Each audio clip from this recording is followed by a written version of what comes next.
Welcome to the fourth episode of Performing Labor. My name is Rob Simonds, and I am your host. This podcast features interviews with accomplished performing musicians who are doing interesting and creative work from within performing arts institutions and outside of them. We'll unpack their training, their practice, and their careers, how they got started, how they stay sharp, and their ambitions for the future. It's my hope that these interviews will provide value, no matter where you are on your musical journey. If you're thinking about a career in music, if you're in music school now, a working musician, or if you're a music lover and just curious to know more. Before I say a few words about my guest, Rachel Grimes, I want to take a moment to place this conversation. It was recorded before George Floyd's murder and before the national protest that followed. However, it was recorded after Breonna Taylor was killed in her own home in the middle of the night by Louisville police. I bring this up because so much of this conversation centers around Louisville and Kentucky. And amidst the national protest, Louisville has taken on an outsized role because of Breonna Taylor and the subsequent killing of David McAtee, also by law enforcement. This podcast project began during COVID-19, and so far we've spent time in each conversation on how individual artists and arts institutions have responded to this crisis. And now, we're in another shared national experience. Towards the end, this conversation drifted in the direction of some of the undergirding themes that have sparked these protests, namely racial, gender, and economic inequality. But you don't have to look much farther than Louisville to find that in the wake of broken windows and tarnished political legacies, there is the emergence of new, small d democratic voices responding and replenishing the institutions that failed to meet this moment. And as you'll hear, artists like Rachel are grappling with these complexities as well. In the Southern magazine, The Oxford American, the writer Joe Manning wrote of Rachel. In her career as pianist, arranger, founding member of the indie chamber rock group Rachel's, and internationally acclaimed composer, Grimes has graced metropolitan stages around the globe. The long reach of her creativity is, in some important regard, the result of her upbringing in Louisville and her exposure to the collaborative and experimental music scene that has been vibrant there since the 80s. She draws her water in rural Kentucky, though, and has returned to the Commonwealth's bluegrass region continuously throughout her life as though guided by a divining rod. My entry point to Rachel's music was playing a small role in bringing a few recent works of hers to life.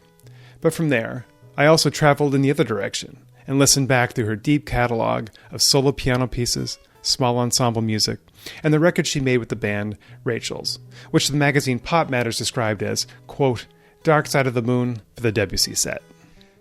Taking a balcony view, it might be possible, but I don't think it's complete to think of Rachel's career in a linear sense, a continuum along some compositional axis. Rather, it's a body of work with many facets, and for me at least, there's a great reward in spending time with each on its own terms. Rachel went to music school in the early 90s, and as I've reflected on our conversation, what she described about those years was, on one hand, an education that was part self-directed and on the other, institutional. It's almost the curriculum that some music schools and conservatories profess to want in 2020. And whether or not that kind of discovery and exploration is authentically reproducible in an institutional setting, I can't say. But what I think is a larger point, Rachel's education was networked. It was in a civic and cultural network, spread across the University of Louisville and dedicated faculty and mentors, the Louisville Orchestra, the Graumeyer Award, small venues, and the overall culture of the city. This interview runs a little longer than usual, but Rachel offers just so much wisdom on so many elements of her career. One that is anchored by her own humility and the courage to tackle bold projects while adhering to an indie DIY pragmatism. Please enjoy this interview with Rachel Grimes. Rachel Grimes, thank you for joining me. It's great to see you. It's so good to see you. I'm glad to catch up. Yeah, this is a great opportunity. So we're recording this in late May, and my orchestra started canceling concerts in about mid-March, early March. And so when did this all become real to you from a professional standpoint? Well, I believe it was Wednesday, the 7th or 6th or 7th. I was working on packing up my uncle's apartment, and I had the radio on because I was getting increasingly anxious, with what I was reading about everything. And I had many events in March and April, so my radar was already looking, searching for any kind of clues. And I feel like it was Wednesday. I don't know. It was a Wednesday, and I'm just listening to the news. I was like, yeah, this is like dominoes. It's just happened. All of a sudden, we're entering into this moment where everything's going to happen really fast. And I knew I had an event at the University of Kentucky on Friday, the 13th. And that was an in-person, like a brief recital lecture kind of thing. And it was part of a convention, the Appalachian Music Convention. And I guess when I really knew things, that the domino effect had already gone, started to fall, was the South by Southwest announcement. And when I heard that, which I think came on a Thursday or Friday, when they decided to pull that convention, I was like, well, that's it. That's the sign. That's like the SOS flag. And that it felt like everything just kind of, started folding after that. So I had conversations, with the folks at UK and with the library here in Louisville. I had 2 different events that month, that had a lot of public attendance aspect to it. So everybody was just kind of watching and waiting. But the UK decided to go online. I guess it was during their spring break. And then my husband's public school system decided to start online for the next Monday. And my event was that Friday, and I was like, I don't think we should do it. We were in this iffy zone where it was kind of our call. And so the organizer of the UK event and I were like, I don't think it's a good idea. I mean, if the schools are basically prepping to go online only on Monday, we just shouldn't do this. So we called that event off, and then the library event got canceled. And as you know, the Louisville Orchestra events got canceled. So it was just a series of things. But I feel like what really tipped it in my sort of absorbing of the scope of this threat was the South by Southwest cancellation.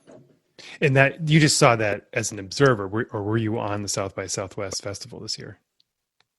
Right, just as an observer. But given that they are kind of, it's a big moment in the industry in the spring, and it was so many people, and I felt like for them to make a decision of that scale, was going to set the precedent for everybody else. The Big Ears Festival, which I was going to, but I was not participating in. I was just happening, I was going as a big fan this year. And that was the 3rd week of March. And they had not canceled as of that moment, but they did end up canceling like everybody else. Have any opportunities come up for you, though, to perform or engage with audiences online? Definitely. And one event went forward, and that was a presentation that I was doing on the character Dolly from The Way Forth and the research that I've done around her. That did end up happening as a Zoom meeting. That was a presentation really more than anything. There was no live music. So I was able to just share a video and music that way. And that was for the African American Genealogy Group of Kentucky.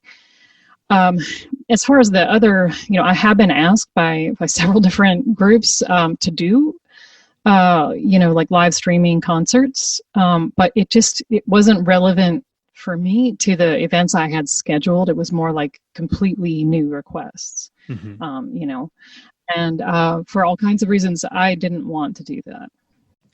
Has this shelter in place, has it changed your creative process at all? Not a ton. It's actually streamlined it a little bit because I've always had this juggling act of, rehearsing and preparing for live events and promoting those and getting ready for whatever logisticals, are involved in those events. And then, the creative process of making music and writing it, editing it, and getting that out, ready for those rehearsals. Then there's the whole other side of, just the communications and management of everything else. And so much of that I've always done at home anyway. And so in a way, I've had the opportunity to just do less number of things and focus more on practicing the piano, for instance, which is one of the things that really falls behind when there's a lot of events happening, or there's a big, piece of music that I have to turn in. Actually, just practicing the instrument for the instrument's sake, and my rehearsal needs really often just becomes the last priority. So it's kind of been great to just do that every day. And to focus on Bach and Chopin and Joplin and whatever else I want to study it. And I'm not preparing for a specific concert or a deadline. It's actually just being a student again. In the orchestra schedule, there's a similar phenomenon where your playing actually kind of deteriorates just with the keeping up with everything. And the analogy I've used with some of my colleagues when they reflect on that phenomenon is, do you remember in the 80s and 90s, the quarterback, Doug Flutie? He won the Heisman Trophy in like the 80s. Anyway, he was a super fitness freak, and he always talked about, I didn't think you did, because he grew up, he was a big deal where I grew up, and he went on to have this kind of like lackluster pro career. But he talked about how after playing a full season of football, he'd be in worse shape than he was in the off season. And I've noticed that as a lot of instrumentalists, when we get time away from the performance schedule, your chops actually kind of increase. How many live events in normal times are you playing a year? Oh gosh, there's no normal. It just totally depends on the project I'm working on and the luck of, how many different ensembles or opportunities there are. But I'm not doing so many like going on tour for 3 weeks where I'm trying to play individual shows, but solo shows or anything. I used to do that more. But anymore, I'm really focused more on project-related performances, and I'm also not doing just gigs anymore much. So I'd say that I have between as little as 10 to 30 performances a year that surround some aspect of my music, either solo performing or I'm performing with an ensemble, or it's a project that I'm helping to kind of get off the ground, but I might not even be performing. But usually I'm performing. So I kind of picked up in that your shows these days, maybe each one is kind of unique. It's not like you're taking a show on the road. Not too much anymore. I have a collaboration I was on the road quote, in Ireland last fall, with a guitarist. We co-created this new score for a vintage German film. And, that's like a project-based tour. So we went and did a few performances of that. With the Way Forth, which is the chamber work that you were very much a part of recording and performing, there's the chamber version of that, and then there's the orchestra version. The chamber version has had multiple performances last year. And so, a lot of what we're doing is just working with whoever that presenter is, like, the Englert Theater in Iowa City presented the chamber version on the day that the record came out, which was November 1st. So that was really exciting. So yes, it's usually my performances these days are geared around a project or a release or, a particular thing that maybe the host, is interested in. For instance, the film project we were doing in relation to a Bauhaus exhibit in the National Gallery in Dublin.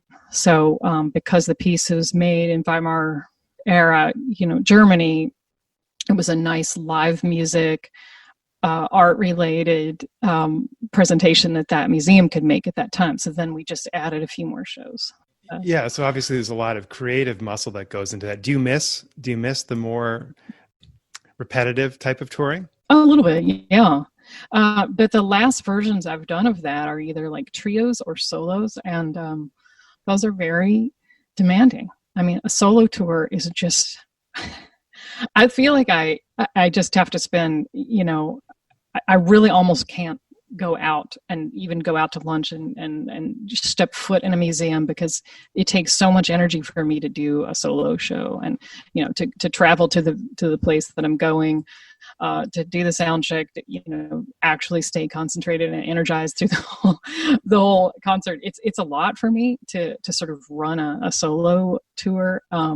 It's a little more fun when there's a small ensemble, and you can lean on each other a little bit in the performance too. So yeah, touring I just will go on and say it's exhausting. And, there's so much, like being an indie sort of artist, there's just so much planning and logistics. And it's not like I have just some, team of people driving a bus and, planning it for me. It's pretty much me. I got to make sure I get all the things that I need there with me, and that, I have to do all the technical and communication that's involved with it. Aside from maybe initially setting up the gig, I do have booking support there, but so I miss that. I really don't miss so much like the show up and play music for dinner gig, that I did for a long time at the Sealback, like the dining room piano music background thing. I mean, it really was more kind of a clock in, clock out kind of gig. Sure. So I had forgotten that you did that. So was that kind of a formative experience for you in terms of just like time on the keyboard and the different kinds of music you would play? Yeah. And I really started that young. In fact, occasionally when we pull into the department store known now as Macy's, I will just haphazardly call it Lazarus, because that's what it was called when I was a teenager. And it was like one of the first gigs I had, and was so excited about it because they had this white grand piano in the middle of the makeup department. And I just went and just hard sold myself to them. Like, I want to come here and play, a mix of classical and holiday tunes for your, Christmas season. And they were like, well, that's a good idea. Anyway, so like, I really loved that idea when I was 16, but I got kind of tired of it by the time, I was 35. It just sort of depends on the environment. Like if it's a really cool space and the restaurant is supportive of what you're doing, and there's a vibe in the room, it can be a really fun thing to do, to just sort of respond to how the room is. And, it's not like I just start at A and play a set list. I just sort of, I might change the set list, in response to how the room is feeling. If it needs a little more upbeat music, or if it needs a little more, just sort of calm. I liked that aspect to it, but ultimately, Did those skills carry over into performing in more traditional venues? I mean, kind of reading the room?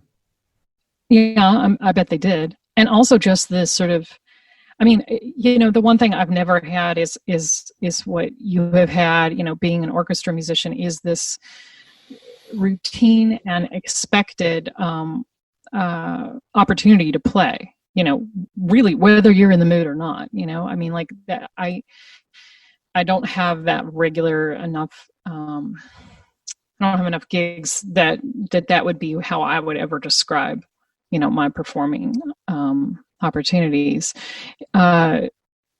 They're more like special events for me. Mm-hmm. So that was kind of a nice thing about the gig. It's just, you have to be, you have to be there, and you have to play, and you have to be ready. Whether you're ready or not, just sit down and go. And also, I think it was definitely helpful to, even though I didn't have a bass player or anybody else playing with me, it's helpful to just, all right, you're playing. Now make it sound good, whatever, mm-hmm. Okay, you screwed up that section, keep going, or just ice right over that little moment there that didn't go so well, just keep going. And, that's a great thing about gigs. Just have to keep rolling. So looking back at that time, like, so you say you're roughly like 16 when you started doing that. Had you been playing music with mm-hmm. other people at that age or earlier? Not many, because I was a pianist. The only ensemble experience I really had was in chorus. So I love to sing in chorus, and that gave me, just that dip into ensemble performing. But as a pianist, I wasn't doing accompanying or any chamber music. No, I was really just doing solo. But around the time I was 16, I did join a rock band, which was another like dream. And I joined a band that was a few guys that had gone to high school together. One of the guys worked in the book and record selling department of where I had a part-time job, and they already had like a Casio keyboard and everything. They were like, we just need you to come play in the band. And so I was just plopped right into a band at age 16, and I loved it. And I was listening to a lot of pop and rock music anyway. So that was kind of actually my first ensemble experience other than choir. What kind of music were you listening to at that age? Oh, just like all kinds of stuff. Led Zeppelin and just crazy, Australian, indie pop, I don't know, like Go-Betweens and Prince. And, I was listening to a lot of classical music too. It was, so that's always really been true for me. I've always just kind of listened to the music that was fitting the mood. And so a lot of solo piano music and orchestral music too. And I've always been kind of a sucker for soundtracks, although I'm not anymore. And I don't know, I think that's just a taste thing. But as a kid, I loved the Muppet Movie and The Wiz and, The Sound of Music and things like that.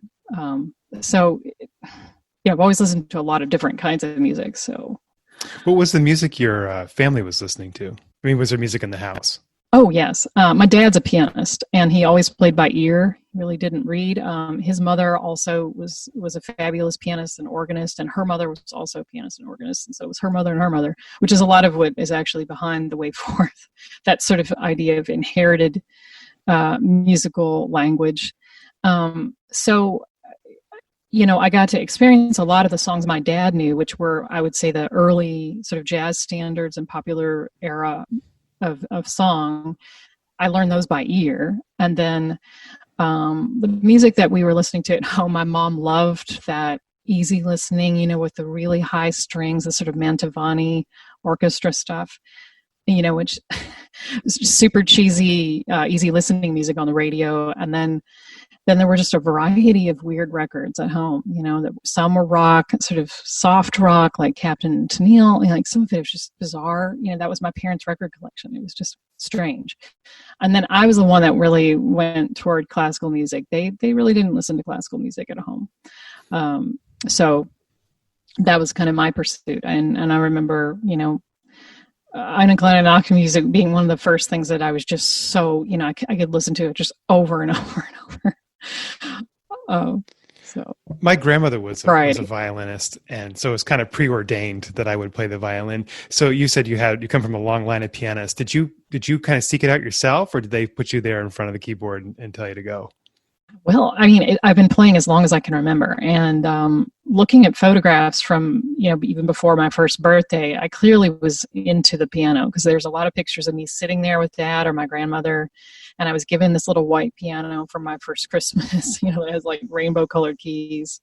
And so I always loved it. I mean, I was just drawn to it immediately. And I was learning by ear a lot. I didn't have lessons till I was in, I guess, first grade. I started taking lessons. And was it your first teacher that turned you onto classical music, or did you find it on your own? That's not clear to me. A lot of what I was learning in those first couple of years were these pieces that I wouldn't even call classical. They're like, pedagogy that they're easy learning tunes. And like, I can remember, one of them was a blues tune. And then others are like these very, very simplified versions of maybe a Mozart tune or a Beethoven tune. But I don't remember the moment. I must have been listening to classical music on the radio some. And then probably, as I started getting those early pieces of classical music, I would go seek out recordings. It's not clear to me. I really don't remember my parents listening to classical music, but probably happened from time to time. Did you go to LO concerts when you were a kid? Well, that's a huge gap in what I just was trying to answer. That's what I do remember. And I feel like maybe that's kind of where my parents were coming from, is that they didn't have the record collection that had all that music, but maybe where I was really hearing that music was from ballet. So I took ballet starting 4 or 5 years old. And so that's probably how I was really hearing some of the first bigger classical pieces. And then once in a while, as a big treat, they would take me to the live ballet, which meant the Louisville Orchestra. So I recall, the Louisville Orchestra first with the ballet. And then, yes, of course, after I was like 9 or 10, then I was begging to go see the orchestra just by itself. But I loved the ballet as well. So that's probably actually the first exposure to classical music, now that I think of it. Do any of them stand out? Well, the Baryshnikov concert performance, I want to say that would have been like 1978 or 79, and it was a Memorial Auditorium. And I mean, it just burned in my mind like this magical night. Couldn't tell you what the music was, or it's just that he was such a superstar, and he really was so amazing to see in person. So is there kind of like a straight line between those concerts and those experiences and your decision to go to music school? Is there a single straight line in my life? I'm not sure. I have to admit that the decision to go to music school was in part an emergency last-minute option. And I had been thinking about music school for years, but I had never been one of those kids that was, in competitions or went to the KMLA or whatever they're all called. I was never part of that. I was not interested in that. And I told my teachers I don't want to do those competitions. I like music for music. And so because I wasn't competitive and I just wasn't that interested in it, I never thought that music school, I thought it was for those kids, And I was taking music lessons, but I didn't see it as this career path. And I thought about it and I looked into music schools, but ultimately it just didn't, I felt like I needed to go to more of a liberal arts college and, quote, figure it out, what I was going to focus on. So I had gotten a partial scholarship to Washington University in St. Louis, which I thought, well, they have a good music program, so I can go over there and use the building and practice there while I'm taking my liberal arts classes and learning whatever it is I'm going to do with the rest of my life. That was my plan. And then my parents had been through a bad divorce and there was a lot of financial trouble. And unfortunately, that greatly impacted the financial aid package and what I was able to get and also not get. So we didn't have enough financial aid, and my parents were broke. I didn't have nearly enough saved to take care of that gap. So my piano teacher, who had Doris Kais at U of L, the piano teacher of her own, suggested that I go talk to her and see what was involved in auditioning for U of L. And so I spent that summer after senior year, just like I had 2 months, to prepare for an audition. And I did. It was terrifying because I really wasn't, I had given a senior recital, but I wasn't looking at my playing in this sort of lens of conservatory or music school, but got in. And, so I wanted to focus on composition in part because I was already so interested in creating my own music. I just didn't have any of the tools other than a cassette player that I used to, record little ideas. Did you have a portfolio of music that you submitted? No, because I didn't have anything written down at all. I don't know how I got in the composition department program. I think because they didn't require that at the time.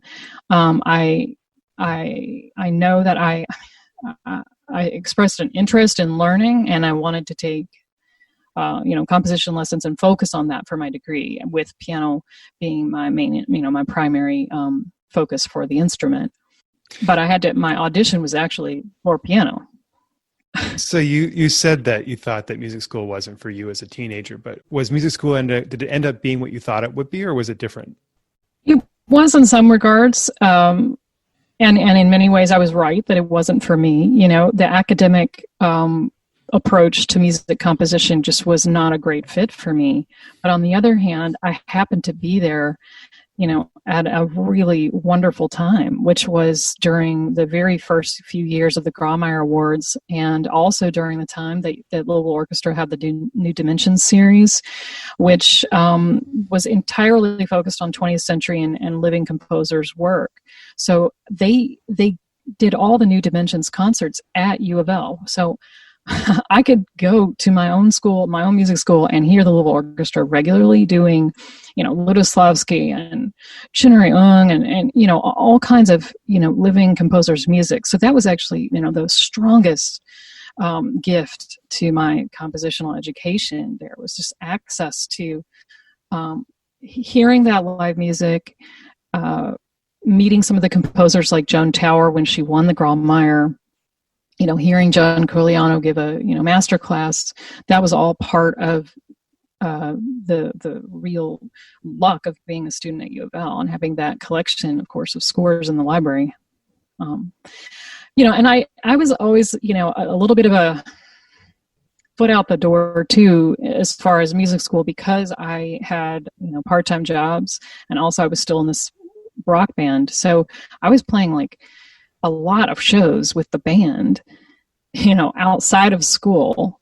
It was just straight up rock while I was studying, Debussy and Beethoven on the piano and trying to write new compositions for chamber music.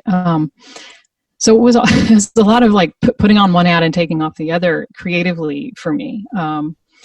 But I felt like what I wanted to do, with that degree was to get the basic skills and to figure out what is the music I want to make. And I think being in a creative group, a band, whether or not that music was classical or, concert-oriented music, it didn't really matter. It was part of just developing this like vision for what is it that I'm most interested in. It's really interesting to me because that period, the early 90s, a lot of academic music departments were really still into pretty ugly music. And I wonder if the LO series, the New Dimension series, was an opportunity. Like if that hadn't been there, I mean, you might have been forced to be more immersed in things that weren't quite as interesting, like European modernism and American modernism. So I'm wondering if that, when you entered music school, I know that you were finding your way, but when you left as an undergrad, the combination of the New Dimension series and all that exposure, composition lessons, playing in a rock band, do you feel like you came out of that experience a better version of what you came in, or did you leave on a completely new path? I really feel like it's both. I mean, all those things that you just mentioned were so important to the sort of breadth of the experience I had there. Plus, I had several really, really wonderful teachers. My piano teacher was just an incredible mentor. She helped me to layer by layer peel away any kind of terror that I had about continuing to learn how to read better and better and getting out there and playing as a soloist. I never enjoyed playing recitals by myself. I loved preparing the music. But when it came to, performing solo piano, there was a whole different thing for me, up to that age. And she really helped me come out of my shell there. Jack Ashworth was also an incredible teacher. I took harpsichord from him. I sang in a cappella groups, doing Renaissance and medieval music. I mean, I got a really dynamic and well-rounded musical education there that I think just helped offer me more on the platter from which to choose to do with, creatively what I wanted to do later. So it still did not, I have to say, there was nothing about the degree I chose or the school I went to that dictated in any way what my path was going to be. If anything, I got nothing but discouraging signals as far as trying to go into a career as a composer or performer. And I don't think it's because anyone was trying to be ugly about it. I just think it's not realistic. And I think it's still not realistic. I mean, I think that if you wanted a job, you went into education. And if you thought you might want a job, as a composer, then you needed several more degrees, to even be in the running for those very few jobs that are out there. And that required that you write in a style and language and that you play ball in a game that I was not interested in. And that's really what you're getting at about the sort of, heavy gauntlet of just nearly unlistenable music that was truly, unrelenting in the sort of Elliott Carter, Milton Babbitt kind of tradition, that I think if you were going to go on and get a master's and doctorate, you were going to at some point be expected to have written at least a few pieces like, the Grawemeyer Awards were this amazing, kind of different model, like, well, their music doesn't sound like that. And, Fred Speck had introduced me to Shulamit Ron and other composers, and I was like, wow, I mean, this is amazing stuff. And, Crumb and others that, where the music is, I'd say that even then, Kronos Quartet was kind of a big influence in terms of what I recognized by listening to their records and seeing how they approached those records. Okay, well, this is not everything. What I'm seeing, in this sort of academic approach to writing music, that's clearly not the whole picture, because look, this is what Kronos has put out. I mean, they're doing, radically different kinds of programming and art direction with their releases than what you might think was the entire scene of concert music back then. Yeah, it was a while ago. Yeah, things have changed to some degree, for sure, and not the least of which because of people like you and the legacy of the Kronos Quartet. Do you think that dissatisfaction with that path is why you poured yourself into the rock band at the time? Yeah, I didn't really see. I thought I was learning composition, which was very challenging for me, and orchestration, and I actually loved theory and I thrived in theory. But I think I was learning those things so that I would understand what the tools are for whatever usage that might be. But I never envisioned that I was going to be that doctoral student, creating something that sort of adhered to academic rules and regulations that I didn't feel any, kinship with. So I don't know. I feel like it's just, I've always had this sort of broader taste in music that is not exclusive to a certain style or era or dictum. And, it was in a way just really normal for me to be in a band. And also I was in a early music singing group and, writing chamber music, like 2 pianos and xylophones and an English horn, like that's just kind of how I've always done that, and I'm still doing that, I guess, working on different style projects all at the same time. That band then was Rachel's? No, not the first band. I really didn't join Rachel's till I had graduated. So I was in, the high school band was called Lemonade Hayride. And that band, at least a couple of the members morphed into a band called Hula Hoop, which was more of a rock band. Hayride was more of a sort of twee pop, English-inspired pop band. And Hula Hoop was a rock band, and it was in playing a lot of, regional rock shows that I met some of the musicians that ended up being part of Rachel's. So Jason Noble was in a band called Rodan. And he realized that, I was actually this, secret classical pianist, because I played bass in the rock band. So it wasn't always obvious to somebody that I had just met that I also played piano and had this whole classical side of what I was doing. So Rachel's really was, something that I was starting to get involved in like 93. So I was basically out of school. I've listened to all those records, and out of curiosity, what was the creative process like in that group? What was the genesis of a song? Was it based in improv, or did someone bring in the structure of a song? You guys filled it out? It's all of those things. We put out 5 full-length records and an EP and a couple of EPs, and every song was different, and it's easier really to describe how it started and moved forward. Really, the first record, Handwriting, is a collection of songs from different recording sessions and eras, some of which were written by Jason in the early 90s when he was at Baltimore Institute, and Christian and Eve were in school at Peabody. So they met because he was looking for a string quartet to interpret some of these like sort of moody, Depeche Mode and Dead Can Dance kind of inspired synth pieces he had written on a keyboard. So it was like he wanted to take these keyboardy sounding songs and turn them into, this earthier sort of Kronos quality. So some of those recordings were made in like 1991. And then when he and I met and started making songs on the piano for like piano and strings, that we recorded those separately. And it just, the process was different for every song. Sometimes it was somebody's idea that was completely fleshed out and put on paper. And that was usually me. I was the one that was more prone to wanting to write it out and have parts already. Or sometimes we would just jam, and like actually just play with them. We had a melodic idea, or we had a chord progression, and then we would just develop it together.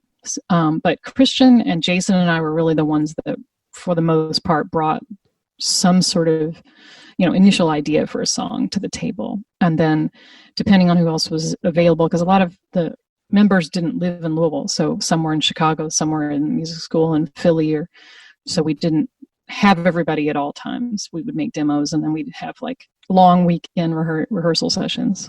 So how did you guys take those songs on the road? Like, how did that work logistically? It was very challenging. And like when we made that first record, there was nothing practical about it. Like I said, there were different sessions. We had a couple of songs where we threw all kinds of friends in the room. We had like 3 basses and all these different instruments on one single song. I mean, it was completely impractical for the stage.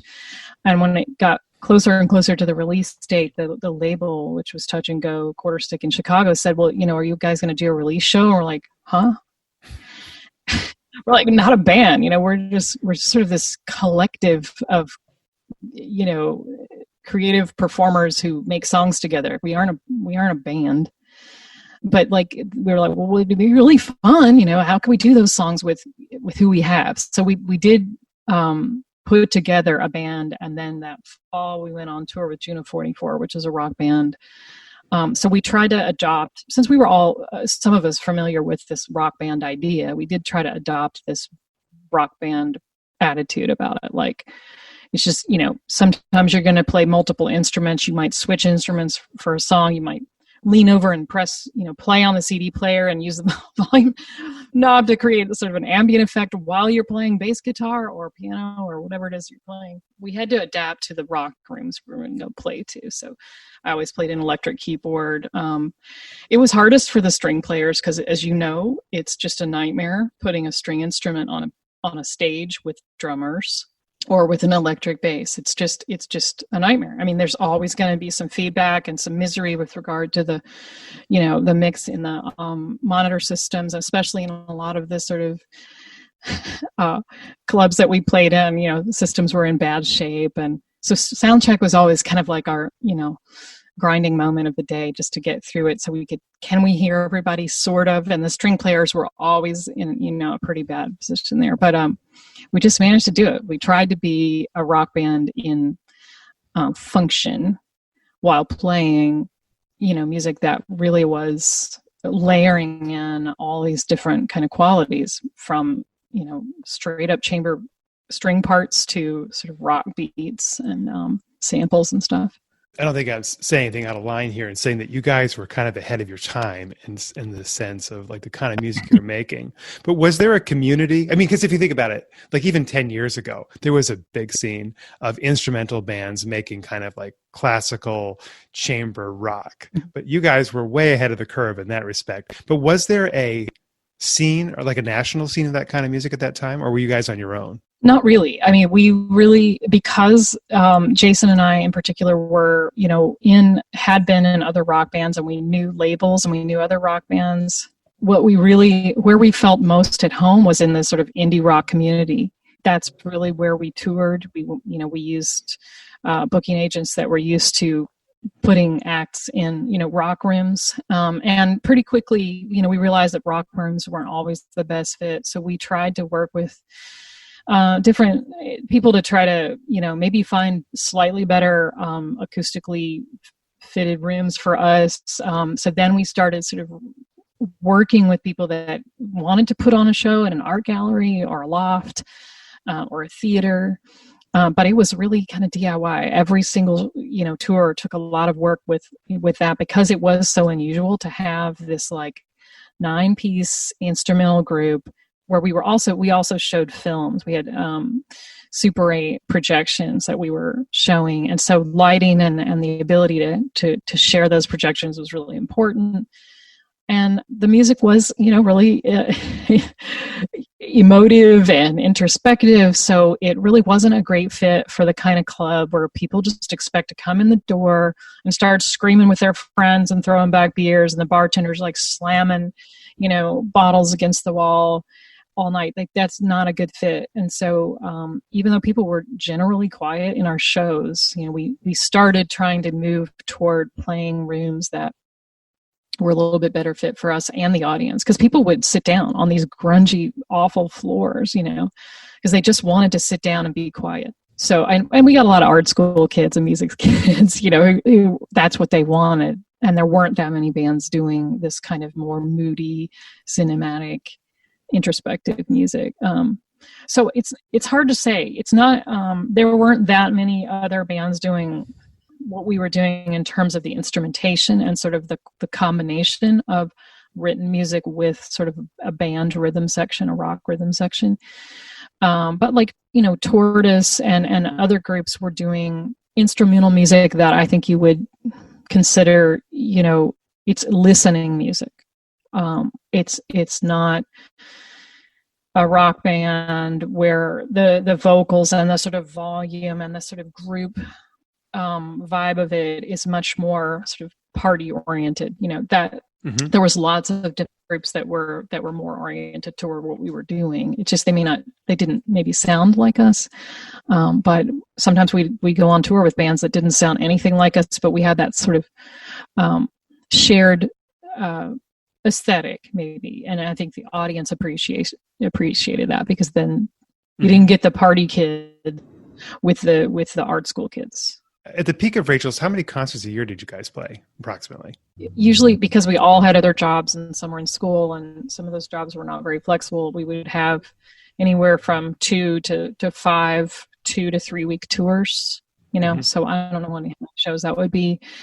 I'd say 1998 was probably the busiest year, and in part because we went on the road with PJ Harvey and their band. And so we were doing not only their shows all across the country, but we were doing a show of our own in between, because they were doing a show every other day. So, they paid so poorly for us that we had to insert our own kind of small club shows in between. So those are very busy. I think the longest I've ever just been gone from home on tour was 6 weeks. And that was, really brutal for me, but it was a lot of shows. I'm curious, did you guys find from a business perspective that you gained fans from that tour? I mean, was it worthwhile in the long run? That was really hard to tell. I don't think so. But it's just really hard to know. I mean, we met Polly and the Brodsky Quartet, those folks? Of course. They came to our show in London, and we're like, how did they even know about this? We had this really small show there, but it was really fun, really hot room, and they were there. I think Polly was friends with the guy that ran the label over there, but I don't remember how she found out about it. It's really impossible to know whether we gained many fans on that tour. I think we just loved her and her band so much that we just couldn't, we just wanted to be able to be there every night. So it was pretty great to be able to see their show every night. And all things considered, the audiences were fairly respectful towards us. It's a really rough thing. I don't know how much you know about that, but the pay was just so terrible. I think it was $200 a show. And we got nothing. We got no hotel rooms. We didn't even get the same food. We had to pay $100 to the guy, the monitor guy that was part of her team, to just run our monitors. So I only ask, Rachel, because I've heard such mixed remarks about the value, the long-term value of doing an opening show like that. I mean, you kind of alluded to this, that probably seeing her though every night as a performer, you probably took away something from that experience. Oh yeah. I mean, I actually think that we hit a sweet spot in a lot of the tours that we just booked on our own that I actually way preferred. to what we were doing on that tour with her. There's just something kind of alienating and not as engaging about playing these big rooms where the stage is so big you're not even near your musician friends, and then the audience is so far you really can't see people's faces. One of the wonderful things about some of the shows that we ended up putting together with these incredibly hardworking local people that put Rachel's shows on was that we would get these experiences where we have great sound in the room, everyone could see, people were right up there with us, we could all hear each other. It was one room, having this intimate experience together. And that, in the end, that was way more my preference and what I think we all enjoyed a lot more than being on this giant stage in the Hammerstein ballroom, which, was fun from a kind of like, show-offy, like, wow, we just played the Hammerstein, or we just played the, whatever these big venues are on the West Coast, but they weren't as fun for me. It's kind of weirdly too large, like for the spirit, I think, of the music too. So were those tours the longest you've really spent away from Kentucky? Or have you lived elsewhere for any extended period of time? It's only just been for weeks at a time on different projects. I've lived in Boston and New York for different projects, but yeah, I guess 6 weeks is as long as I've been away at a single genre. I never went away, as you said, as we talked about, for school. I've never lived anywhere else but Kentucky. And so I obviously worked in Kentucky for about 5-6 years, or 7 years, I guess. And I was amazed by what a cosmopolitan place Louisville is, and what a unique music scene it is. And I was wondering, like, how did that affect your choice to kind of re-immerse yourself in composition and being a writer? Well, maybe because I've grown up here. It's what I know, and I do think it's true. I didn't always recognize how cosmopolitan our city was. That was my experience. And it's part of, getting to experience a lot of different kinds of art in person, live, hearing all kinds of music, having this sort of cross-cultural effect, was just normal to me. And especially in the sort of indie, underground punk music scene, it was just the way it was. Like, it was just, you could expect that when you went out and you didn't even know who the bands were on the bill, that each band was going to be uniquely different from the band you just heard. I mean, if you went to a sort of straight edge punk show, you might hear a little bit more sort of similarity between all three bands that were on the bill. But generally speaking, I think that sense of adventure and,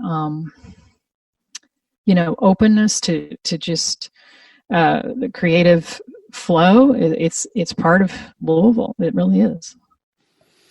That's a wonderful gift. And I wasn't that aware of that, for a long time.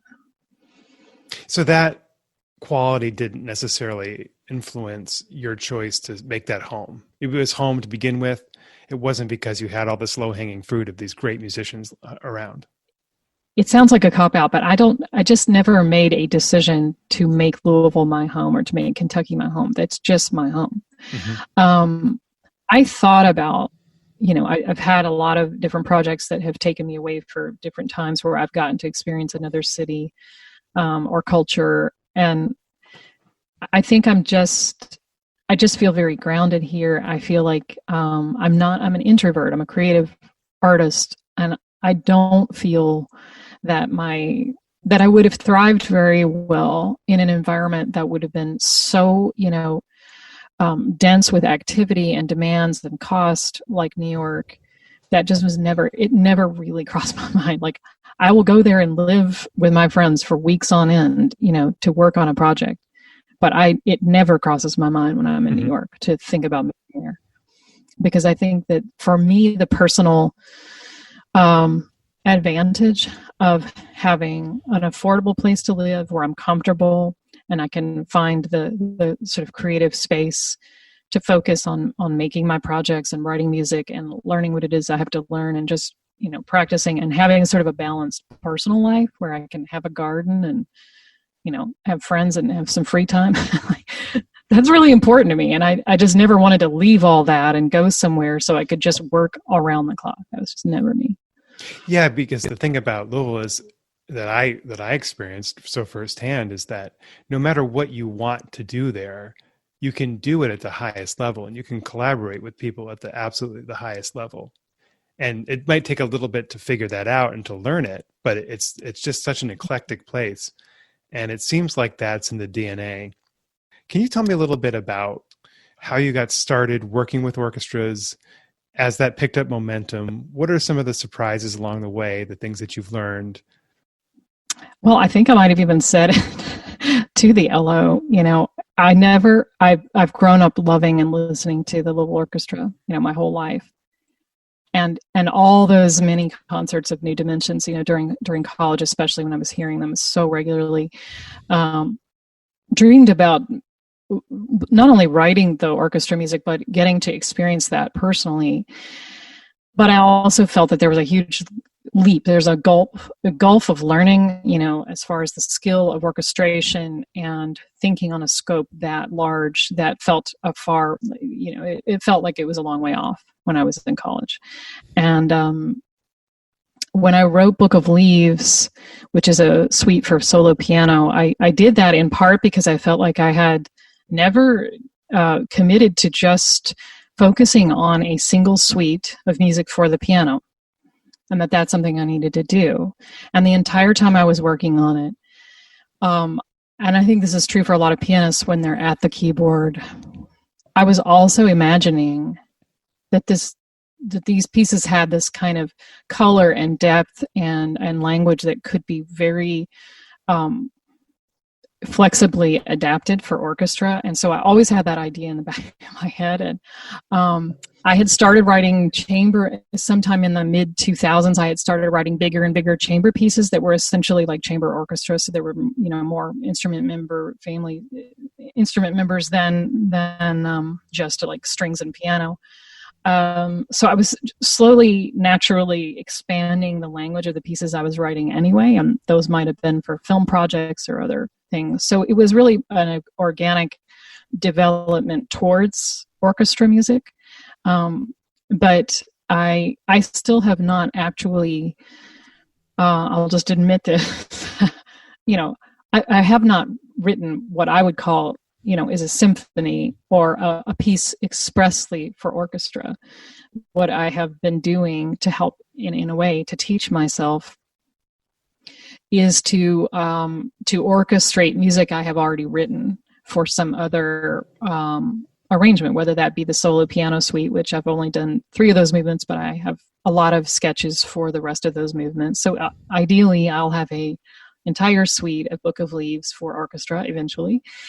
And, once those pieces were made for the Louisville Orchestra and having that relationship with Teddy and the orchestra, it was a great and encouraging moment to think about how I could re-envision other pieces of music for full orchestra. And you were instrumental in helping me to believe that was actually feasible.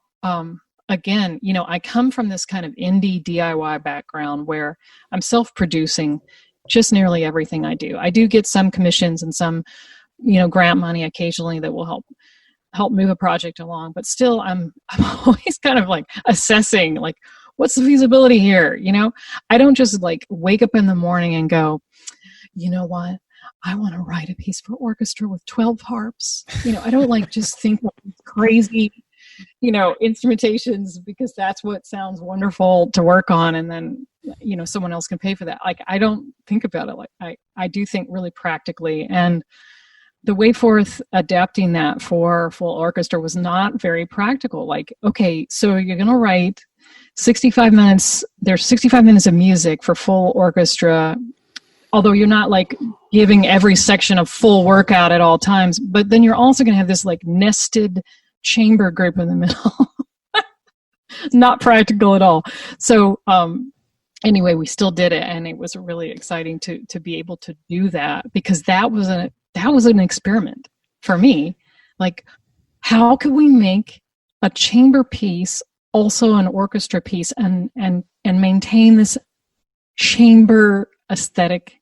And that was an incredible experience. Like, it actually worked, and to be able to be sitting in the middle of it all as a pianist, in addition to being the composer and working with the orchestra and the conductor as a chamber music group was another great experiment. So I don't know how you experienced that, but I feel like there was a real chamber music aesthetic in the room during those rehearsals. I want to spend some time talking about the Way Forth, because it is a singular achievement, Rachel. I mean, it is really an astonishing work of art. Oh my gosh. I first came to know your music. I wasn't familiar with your work before we played Book of Leaves, which I think, if I remember correctly, we did 4 movements. So it was kind of like a nice little symphonic structure. It was 3 movements. It had contrast. It was really moving. It was a moving experience for me, and to get to know you a little bit in those early days of that collaboration. And what struck me about your music then and now, have you ever read the book How to Live, about Montaigne? It's about Michel de Montaigne, the French philosopher. It's a fantastic book. The author's name is Sarah Bakewell. Bakewell, yeah. And she had a line in there that I think about all the time. She had a line about that Montaigne became the first international best-selling author, like, of his day, the 16th century, plague-ridden Europe. That he was going around the world basically doing a book tour because he was this international figure. And that the secret to his success was what has been the secret of all bestseller successes, is that it was startlingly original and easily classifiable. And there's something about your music that somehow balances that for me. Like, I had never heard your music before, but I felt like I had heard it a million times. And with the Way Forth, though, what I think is interesting is the shift away from some of the more minimalist, like New York City style minimalism, and some of the jazz influence into a really Americana idiom. And I was wondering how long that was in the making, and if it had anything to do with your moving from Louisville to a more rural area where you live now. I mean, are those things connected at all?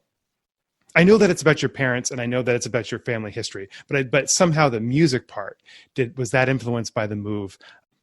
Well, I'm sure it is. I think most importantly and most fundamentally, it's influenced by the fact that having a more routine and healthy, disciplined regimen out here, which I feel like is in better balance to the natural cycles of life, the weather, the purposefully inescapable interaction with nature that I get to have out here, was a tonic I so needed more of in my life. And actually, Book of Leaves, which I started writing in 2005 on a retreat to Sisters of Loretto in Marion County, Kentucky, was a dialogue with what is the interior life like in reflection with nature. That was the attempt for that suite of music. So I was writing that music from 2005 to 2008. And that was really the first commitment to trying to get to the very heart of the matter with regard to what is my real voice. What is the music that I really make when I strip away every, kind of surface judgmental, distracting, layer that's going on sometimes when I do sit down to write and I'm not fully in the moment. So Book of Leaves really is the first committed effort to try to address that. And I do feel like everything that's come, all the music I've made since then is in some way angling still on the same subject matter. I think what's different about the Way Forth is that I I realized there were just a few things that I needed to just let go of worrying about. Like, if I can play it at the piano, if it's just something that's coming out and it's a technical idea, there is a way to get it on paper and to put it in, the voice of some other instruments. It doesn't matter what the style is. There's not an acceptable style of musical expression that can be applied to any number of other instruments. There's just genuinely not a limitation to that other than your own craft. And I'm really, still working with that. But I think the way forth was an attempt to take ideas that might have been relegated, to sort of a folk music or a guitar approach, or more of just a sort of rough singing, folk song kind of idea, and actually applied it to different instrumentations and to this more, formal written application, but with every attempt I could think of to dictate, the emotional freedom and expression that these things need to have, otherwise the music really doesn't translate. And then I definitely just jumped off the edge of the diving board on some things like writing in a medley of popular tunes. It's just crazy. And I worked on that so long, not really convinced it was going to work. How in the world are we going to pull off, these like little quick glimpse references of styles and sort of vibes. If the little clip of this song is 16 seconds long, it feels a little bit insane even still. But I generally kind of come around to convincing myself that to try something if I can do it at the piano first. And that's kind of my fundamental. If I can sit at the piano and play something and feel it in a genuine way, then that convinces me that the idea is worth pursuing, trying to flesh out into a song or orchestrate or continue to knead like dough into something. I don't know if that was really answering what you asked me, but where the way forth bloomed out of was really more of a personal and family crises and a series of losses, and how I was processing that. And I actually didn't sit down one day and go, I'm going to write a folk opera.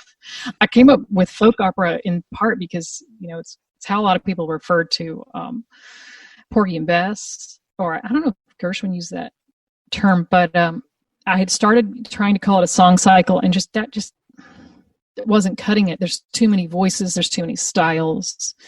There's way too many ideas and different kind of styles and voices to me for it to be a song cycle. So the operatic idea of there being drama and theatricality and a number of voices plus a choir is really where I kind of settled in with the idea that this set of music was a folk opera.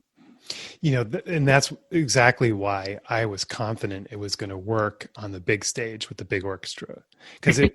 So maybe there is an intimacy, but the scope of the ambition of what you were trying to do begged for an expanded version. And it also, I thought, dovetailed. Thank you for leading that vision, Rob, really, forever. Thank you. Enough said, Rachel. Believe me, it was one of the surest bets I've ever done in my life. Also because awesome. We were, as an institution, thinking about regionalism and thinking about regional themes, and kind of this idea that I'm borrowing from outside of the group, but the idea that in a democratic society, the institutions themselves have to be both a tutor and a servant. And I thought that this piece of this thing you were trying to say about your home state was teaching. It was an active explication, and it was also just this incredibly sweeping journey. And that's why it worked, in my opinion. And I also want to say that, there are other examples of chamber orchestras or chamber groups embedded in the larger group. And so we weren't completely out on thin ice with that idea, although I know that it was. Oh, but still, it's like stacking a Dagwood sandwich, it's like, don't make it easy on yourself. Never do that. Well, and you must have Oh. become a much more proficient project manager after all that. Just even the handling of all the recordings, the different performers you had on there. I mean, that in some ways must have been the steepest learning curve for you. Well, I mean, I had thankfully under my belt a few different projects that had given me that sense of that balancing act. Yeah. I mean, Rachel's was always quite a, as we called it, the Hydra, the 7 or 8 headed Hydra. Yeah, project management has been key all along. And thankfully, my mother was an incredibly organized legal secretary. She had great skills with organization and sort of logic thinking about how to, keep things orderly. And so I got a lot of that from her. So I'm not, I'm sort of naturally just more orderly and I try to keep organized. So that's not terribly unfamiliar to me. It's just more and more challenging with these big projects. However, I have another project I'm working on where I have basically said I am not going to be the project manager for this thing because it really does, it just soaks so much time and energy, and so much of it has absolutely nothing to do with music. It's just about trying to wrangle people, get them to communicate, answer technical questions, and then go back and problem solve. And it's fundraising, it's all these different aspects of making a project even possible or feasible that have no real feel-good aspects to them in the moment that you're having to implement that thing. And it was so exhausting for the way forth and so totally satisfying, but so it's just so time consuming, and so much of it doesn't have anything to do with real making of music, rehearsing of it, writing it down or anything. It's like there's this huge part that is the production aspect. So that's a painful thing that I've had to sort of share with this group is like, okay, I'm happy to be at the table for X number of parts of this decision making, but I'm not going to just be the project mom here. Not going to do it. And we're going to have to pay someone to do it. And that's no fun when people realize you actually have to, this is a lot of responsibility that has to be, kind of shepherd a project to this end point. And that project is, I'm a co-composer on it. It's the Blue Hour that was going to be performed in April. But we are trying to get the recording made, and it's just a beast, Do you think that the way forth in particular has placed you as a Southern composer? I think because I'm from Kentucky, I've always been put in that. I mean, Kentucky, just for anyone not familiar with Kentucky, it's just an automatic, you're from the South. I mean, I don't want to get into all the long list of, sort of negative associations a lot of outside folks have about Kentucky, but I think in any kind of like convention or when I went to a workshop at Carnegie Hall years ago with Ellen Taffes-Willig, I was the only person from anywhere outside of New England and the upper states. Like I was a real outsider. I do want to talk about there that a just little weren't bit. that many composition students going to be coming from Kentucky, But I was thinking more, of course you're right. I didn't mean the question in that respect, because I think of you as a composer who is an ambassador for Kentucky. And I would think of you in that term always, but I think of you as a composer who writes in American styles and is deeply, obviously wears those influences on her sleeve. But I'm actually thinking in terms of Southern themes. I have no idea about that. I'm sure I will, but I don't have any deliberate plans in that regard. But I think what I was doing with that in terms of also taking the, just frightening experiment of writing lyrics and putting words to some of the feelings that I can often just tuck into a moment emotionally and musically without revealing what that really was about. I think culturally, nothing is getting simpler or nicer. And I'm not terribly comfortable just roaring out on the edge of the stage and calling myself, an activist composer. But I didn't want to shy away from the risk taking that I knew was going to be involved in trying to write about things, that are just so painful and difficult about our society now, but also about where it's come from. And a lot of the way forth really was started and it's a continual thread from the beginning to the end, is just taking a look at women's identity through the time period of the establishment of this country to now. And, it is just still so complicated. The inequities that continue, some have been worsened by this health crisis we've been in and this whole work from home thing. And the statistics are just terrible, like how, women are still expected to be the ones to juggle and take on extra responsibilities domestically, even while still being employed full time and being expected to, our society is just so behind on catching up to some really essential change that needs to happen. And that's with regard to, gender equity issues, racial equity issues, just the economic situation we're in. It shouldn't really be a surprise to anyone, but it's just so hastened and worsened by this health crisis. And being a Southerner and being, someone who has lived around a dichotomy of beliefs, some of which, are really pretty terrifying to me, I just feel it's necessary to speak to that.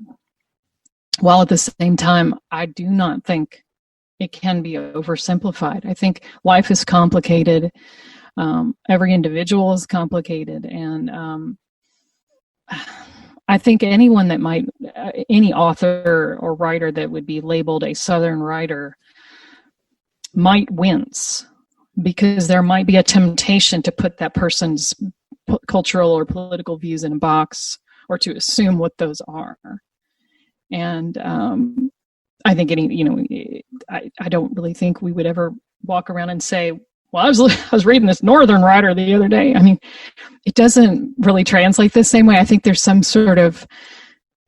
this sort of knee-jerk tendency to group the South in a way that I'm not sure if it's at all relevant. But I think regionally there are many common denominators. But I hear you. I will push back a little bit, because I'd say that as a native New Englander, I don't live there anymore, but I would say that it's a huge part of my identity.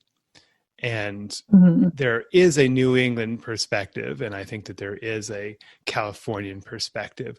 I do think, though, that Southern themes in Southern culture is so pervasive in our country. It is a place with a huge cultural sway, and there's a lot of currency in being. I think maybe you kind of said the opposite in a way, in elite classical music circles, but there is a currency, I think, in Southern themes, and almost you have to be an insider to be attuned to New England themes and New England writers and New England art, whereas I think all Americans in some ways experience and trade in Southern food, Southern literature, Southern music.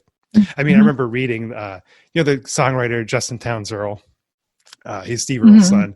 He said something to the effect that all American music is Southern music. And I kind of bristled at that a little bit. And then I thought, well, he's kind of right. Yeah, I don't know. I just think that's so complicated. I even feel like Kentucky is not one identity, culturally. Like, it's just so different. And so many, pockets of Kentucky are so different from other parts of Kentucky. I think I guess you could say there's a generality to it that you could certainly call Southern. But, okay, I have to diverge for a second. I just stumbled over the Quincy documentary on Quincy Jones last week. I can't remember how I got there, but I remembered, oh yeah, I knew about that and I had wanted to watch that. And I loved The Wiz so much. And I loved those first couple of Michael Jackson records. And I didn't know as a kid how much I loved Quincy Jones's arranging and his songwriting. And he was just everywhere in the 70s. So I watched that, and this has a point, and that is that at some point Duke Ellington said to him something like, "It's your job to get rid of labels."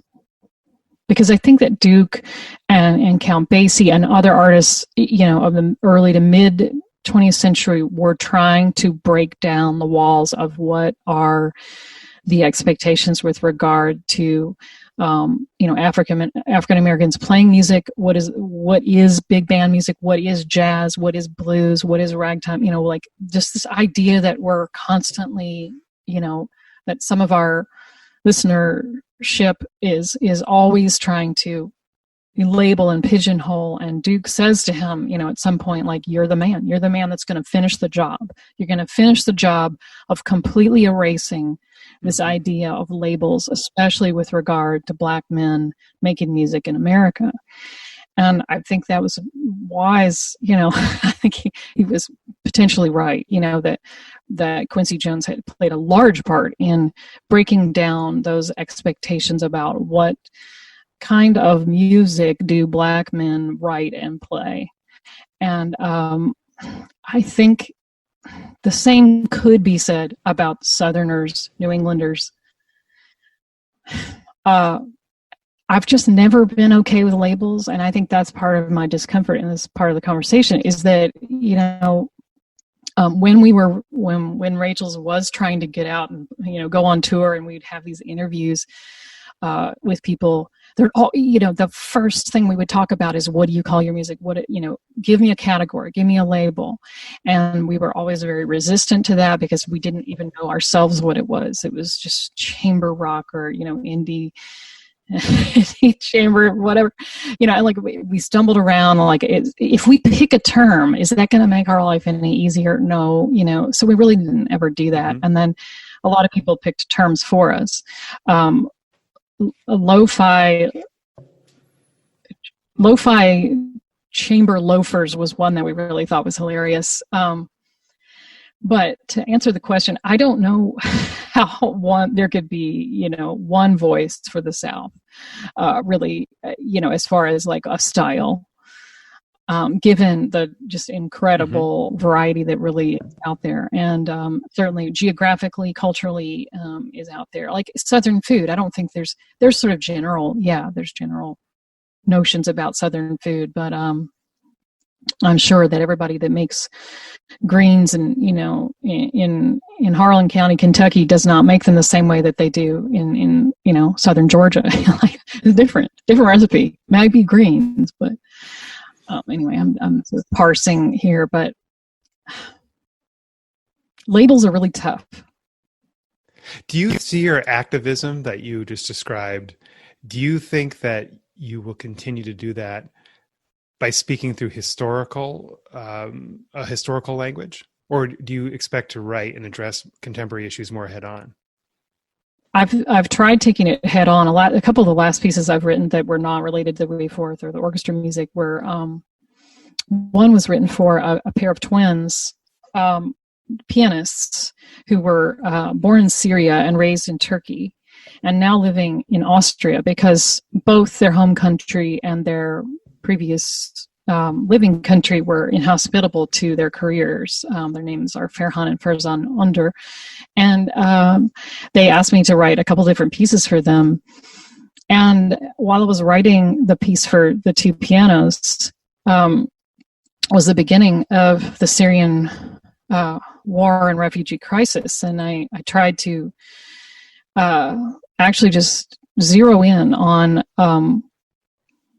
what is the essence here, as a single person of this, this crisis. And I thought, one way to look at this would be to think about it through our mothers, and to think, what is really the difference between my mother and your mother? If we were at war, if we were representing two sides of a war. And I think when you kind of get down to this elementary level of life, there's no difference. You have a mother and I have a mother, and we both love our mothers, and we don't want our mothers to be slaughtered. And it's just that simple. How can that be what we want? And so I wrote that piece for them because I knew they were, they that their hearts were in agony over all these things that were happening to people in their home country. And so the piece is all about just this fear and anger and tragic, loss of the idea that so many families are going to be torn apart. So the piece is called Your Mother, My Mother. I don't know, it sounds like such a cheesy title, but there's a little tiny program note, that says, so I'm just trying to look it in the face. I was writing something for them and I wanted to get at them. And the other piece that I wrote for them also has string quartet. And so they were all, the society was falling apart as they had this premiere of this piece, which I called Will I See You Again? Again, to sort of address this idea of refugees being on the move, is this the last time I'm going to look you in the face? I'm either stuck in the home country, or I'm the one getting on the boat, or leaving for the journey to cross, a border, and not knowing whether I'm ever going to get there and whether I will ever be able to get you over here and whether we will ever see each other again. And so in that piece, I actually tried to write into the parts some very simple theatrical gestures and some words.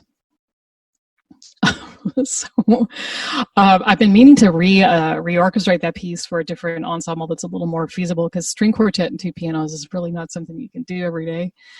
So I was thinking about changing one of the pianos to like clarinet and bass or something. But again, what they're trying to do on stage, what I had them doing was essentially playing as one would, in a chamber group where you were already in an intimate and very collaborative experience. But at some point in that moment of making music together, you look at each other and you realize that we are brothers and sisters. And what if this was the last moment that we got to play music together? And I know these are like really dramatic, emotional sort of departure points for making a piece of concert music, but I just don't think we're, in the kinds of turmoil and pain and suffering that is happening all over the world, and in some folks, their immediate world. In the case of these musicians, how we can just not write about it.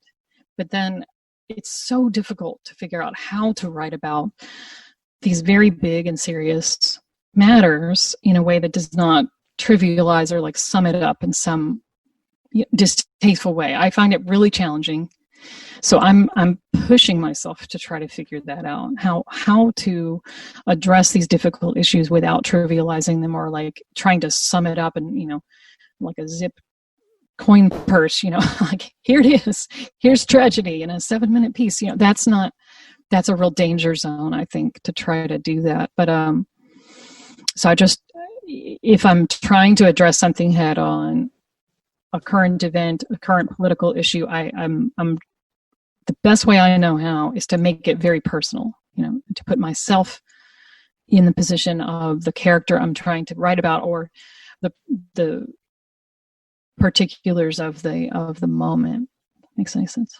It does, and it makes me want to ask about songwriting specifically. Then, had you been writing about writing characters in mind before The Way Forth?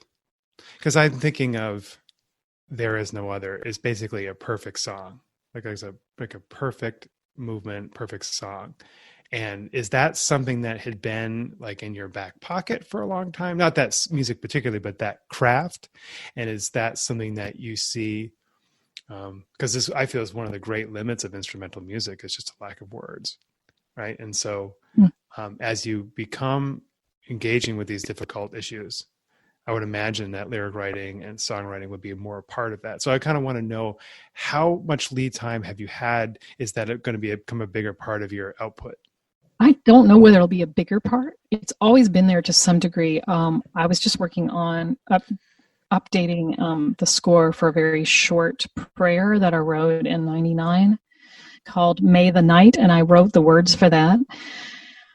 And that was maybe one of my first attempts to do that, to just write the words myself, because I'm not a practicing religious person. I'm a spiritual person, but I don't have a practicing I don't practice a religion, but I was part of an a cappella singing group that did a weekly Compline service on Sunday evenings, which was really supposed to be an all-inclusive, inviting, contemplative service, all sung.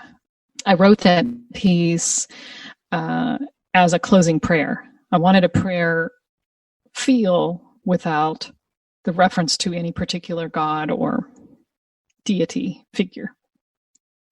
So I made it a prayer to the night, that we would rest and heal and awaken with, a newly renewed spirit, which I think is the sense of most prayers, or a general evening prayer. So I tried my hand there, and then I was in another band. I'm still in that band called King's Daughters and Sons, with the pretty amazing and astounding songwriter Joe Manning, whose wordcraft is just so personal and elegant and well crafted. And so I've hung out with him a long time, and I've been in this band with him where I've not really written the lyrics except once or twice. I've written a couple of songs for that band. Never felt that they were really up to snuff in terms of the way that Joe writes lyrics, but spending time around someone like Joe who really crafts the lyrics for singing has certainly been influential for me. And, like I said, I've sung in choirs on and off all my life. I love choral singing. I, in fact, wrote a non-denominational, I can't believe I'm admitting this. One day recently, I wrote a non-denominational, non-gender specific Our Father. And I think I called it Great Spirit or something.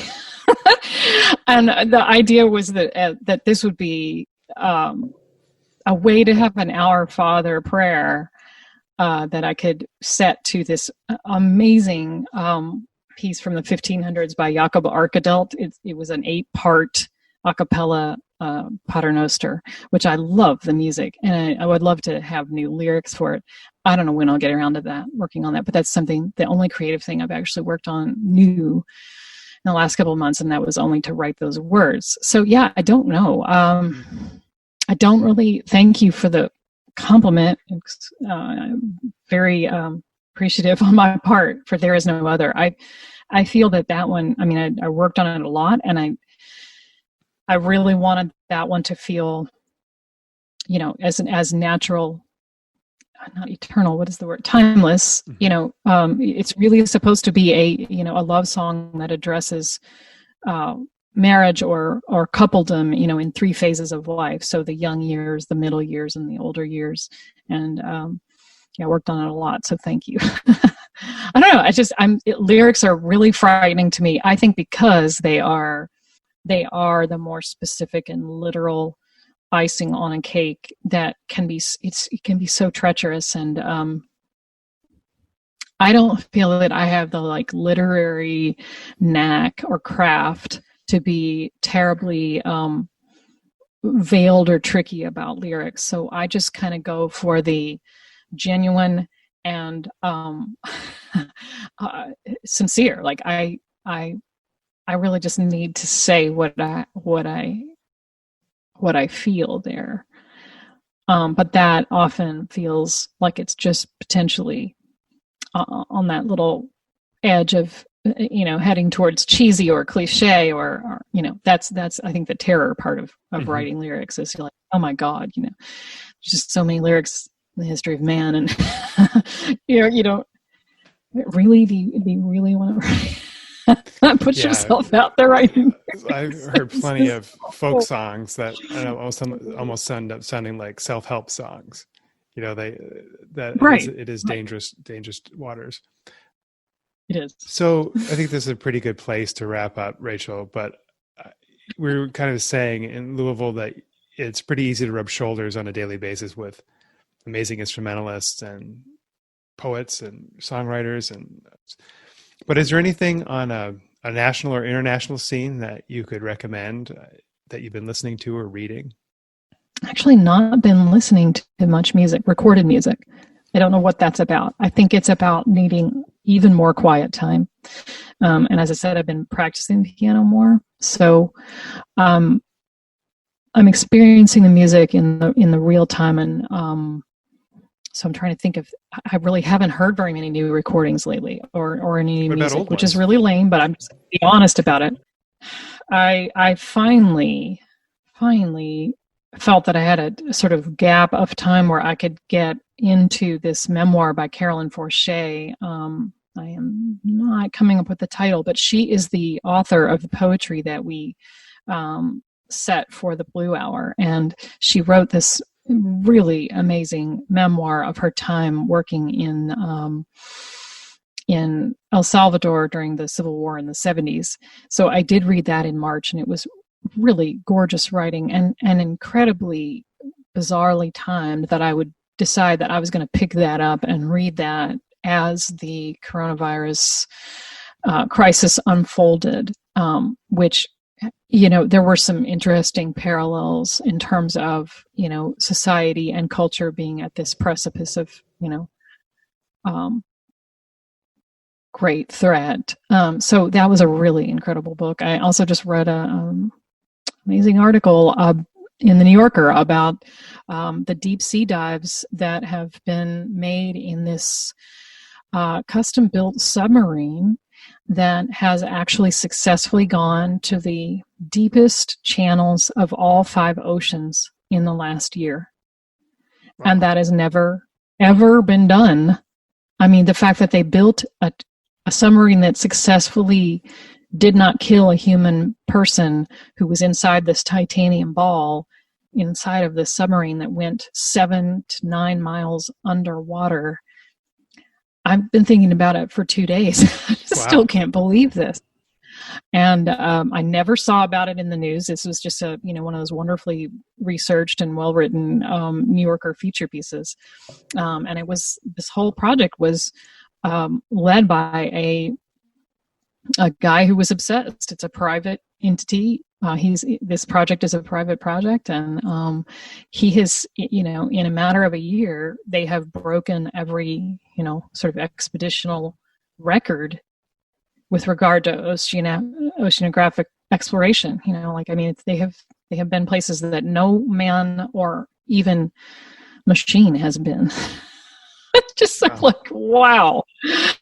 So, I don't have any great recommendations for listening, unfortunately, because I have had a lot in my head, and I feel like I've just needed,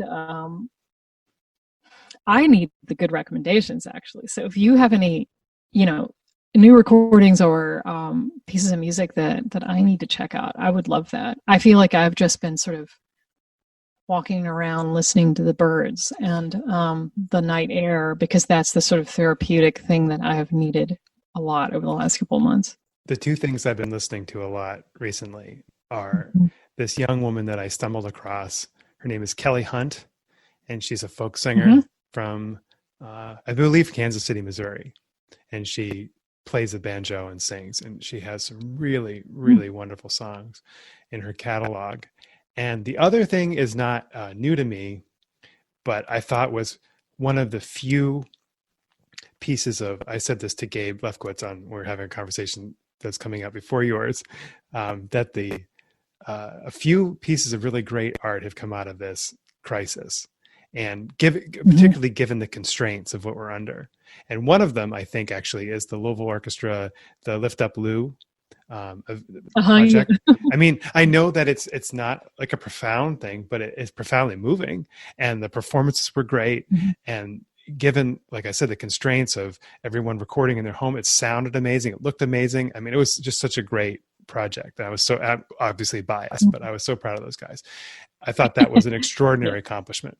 But the other thing I've listened to dozens of times now is a Facebook live concert that Aoife O'Donovan gave, where she played the whole Bruce Springsteen Nebraska album from top to bottom.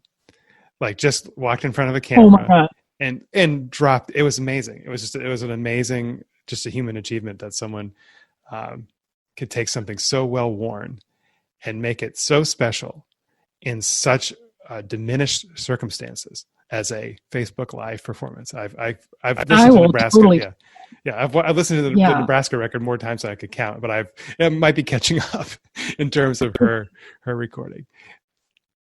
Yeah, and I love Aoife. Okay, wow, yeah. I mean, I'm just so I get so instantly overwhelmed on social media that I miss a lot of things. You know, I just was reading about the pianist in Berlin, Igor Levit. Yeah, Igor Levit. I don't know.